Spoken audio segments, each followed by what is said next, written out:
તો આપ જો હજુ પણ આગામી સમયમાં વરસાદની આગાહી કરવામાં આવી છે। આજે ક્યાંક કેવો વરસાદ રહેશે, આવતીકાલે ક્યાંક કેવો વરસાદ પડી શકે છે। અમારા સહયોગી દીક્ષિતાએ ખાસ ફોરકાસ્ટને લઈને આપના સુધી એક અહેવાલ તૈયાર કર્યો છે, જોઈએ।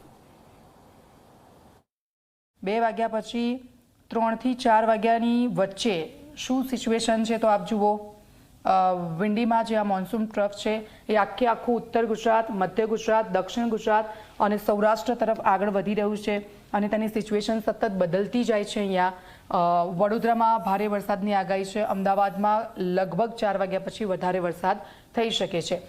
થોડા ઉપર ઉત્તર ગુજરાત તરફ આવીએ છીએ તો આ મહેસાણા આપને દેખાતું હશે, મહેસાણામાં પણ ગુલાબી પટ્ટો આપને જોવા મળતો હશે, એટલે ત્યાં પણ ભારે વરસાદ થઈ શકે છે। પાલનપુરમાં પણ ભારે વરસાદ। બીજી તરફ થોડા આ તરફ આવીએ છીએ આપણે અને ભાવનગરમાં ભારે વરસાદની શક્યતાઓ વ્યક્ત કરવામાં આવી છે।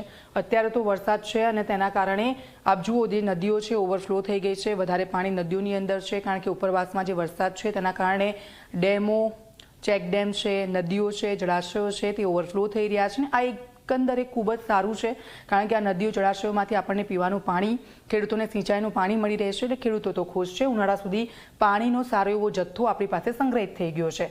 બીજી તરફ વરસાદ બાજુ આવીએ છીએ તો જૂનાગઢમાં ભારે વરસાદ થઈ શકે છે। સાર્વત્રિક વરસાદ એટલે કે છૂટો છવાયો વરસાદ સૌરાષ્ટ્રમાં આપને જોવા મળશે। ઉનામાં અત્યારે જુઓ રેડ એલર્ટ છે, કારણ કે ઉનામાં ગુલાબી કલરનો પટ્ટો આપને જોવા મળતો હશે, એટલે ઉનામાં વરસાદ થઈ શકે છે ભારે।